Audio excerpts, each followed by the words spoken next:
Sim, eu sou o professor Bairros e no tutorial de hoje nós vamos ver Teorema da substituição. Se o jogo está complicado, substitua. É exatamente isso.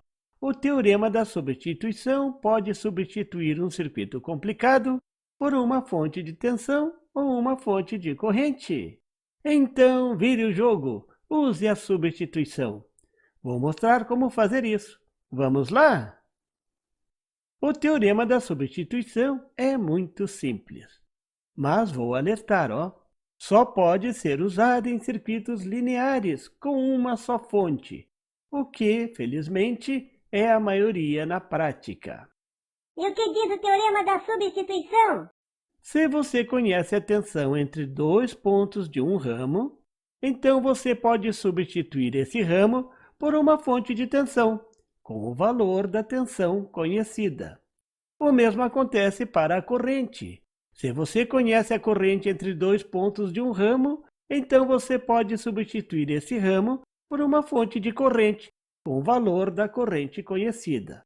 E mais ainda, se você conhece a tensão e a corrente entre dois pontos, você pode substituir por qualquer combinação de fonte e resistências que mantenham a tensão e a corrente inalteradas entre esses pontos. Em suma, você pode colocar o que quiser entre os dois pontos, desde que não altere a tensão e a corrente entre esses pontos. Veja o exemplo da figura. Vejam o circuito 1 da figura. O lado esquerdo entre os pontos A e B pode ser escrito de várias maneiras, como no circuito 1A, substituindo tudo à esquerda dos pontos A e B por uma fonte de tensão. Simples assim. Essa é a principal aplicação desse teorema. Ou ainda como o circuito 1B, substituindo tudo por uma fonte de corrente. Note que a corrente e a tensão entre os pontos A e B não foram alterados. E mais ainda, você pode alterar por qualquer combinação que a sua mente criativa conseguir criar, desde que a tensão e a corrente no ramo entre os pontos A e B não sejam alterados. Se você pensou no teorema de Norton e Thevenin, quando viu esse teorema, você está correto. O teorema de Norton e Thevenin é um caso especial do teorema da substituição. Parece bacana, mas tem aplicação prática? Aposto que não. Então você perdeu seu negativino. Vou mostrar uma aplicação prática muito útil para o seu dia a dia como técnico eletrônico. Veja o circuito da figura. A pergunta é: determine a corrente 2 sobre o resistor R2. À primeira vista parece complicado. Tem um diodo Zener. Você lembra as principais características de um diodo Zener? Mesmo você sabendo, vou rever. O diodo Zener é um diodo especial. É o coração dos circuitos das fontes estabilizadas. Ele é o responsável por manter a tensão constante na saída de uma fonte de tensão. A primeira característica é que o diodo tem duas formas de trabalhar, como o diodo Zener ou como o diodo retificador comum. Nos interessa o diodo Zener trabalhando como o diodo Zener, é claro.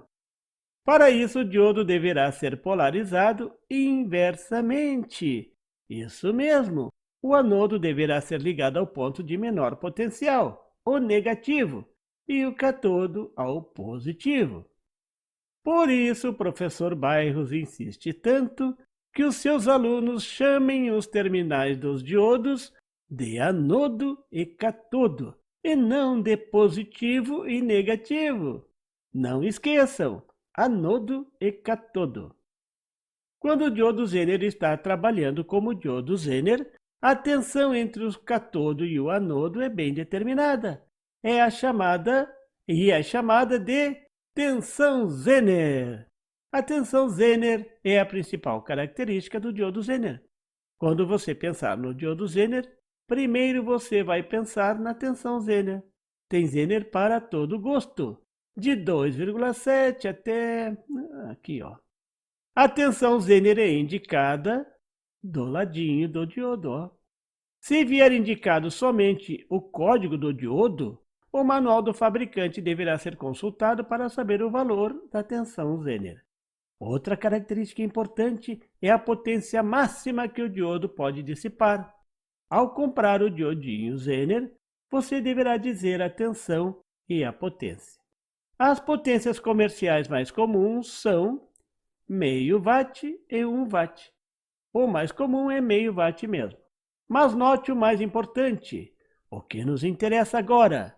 A tensão entre os terminais de um diodo Zener é determinada somente pelas características do diodo Zener, quando polarizado como diodo Zener. Então, ele pode ser substituído por uma fonte de tensão.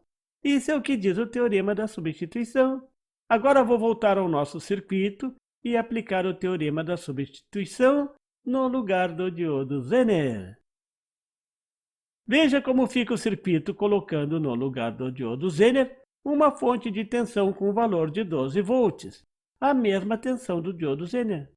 Note que agora fica fácil determinar a corrente na resistência R2. Ela está em paralelo com a fonte de tensão. Todo o circuito à esquerda da fonte não interfere na corrente sobre a resistência. A corrente R2 é igual à tensão Zener dividido pela resistência R2. Isso é igual a 12 volts dividido por 2 kΩ. É só substituir os valores aqui, ó. Isso é igual a 6 mA. Cuidado com as unidades, ó. Volt dividido por kΩ resulta miliamperes. Viram como a substituição pode ser útil? Agora você já sabe como analisar circuitos com diodo Zener. Não tem segredo. Qualquer criança brinque e se diverte. Você viu nesse tutorial o teorema da substituição. Um teorema muito simples, mas muito prático. Você viu como usar esse teorema para analisar circuitos com diodo Zener. Era isso por hoje. E por favor, se você não é inscrito, se inscreva e marque o sininho para receber as notificações do canal. E não esqueça de deixar aquele like e compartilhar para dar uma força ao canal do Professor Bairros. E não tem site? Tem sim, é www.bairrospd.com. Lá você encontra o PDF e tutoriais sobre esse e outros assuntos da eletrônica. E fique atento ao canal do Professor Bairros para mais tutoriais sobre eletrônica. Até lá!